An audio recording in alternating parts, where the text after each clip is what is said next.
Tiniyak naman ng Malacanang ang implementasyon ng maayos na patakaran para sa pagsasagawa ng inspeksyon sa mga balikbayan boxes.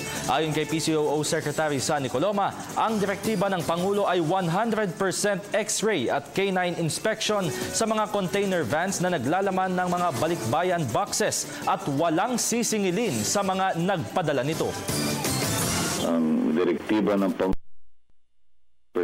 X-ray at K9 inspection na sa mga container vans na naglalaman ng mga balikbayang boxes na walang sisingilin na anumang halaga sa nagpadala at wala pong sisingilin sa ating mga overseas Filipino workers. Dahil kinikilala po yung kanilang pagpupunyagi at pagsisikap na may taguyod ang kanilang mga pamilya at iginagalang yung kahalagahan ng mga balikbayan box na naglalaman ng kanilang mga nabunga ng kanilang pagpupunyagi at iniaalay po nila ito sa kapakanan ng kanilang pamilya. May pagtulong na rin po ang Commissioner of Customs, si Commissioner Alberto Lina. Sila ay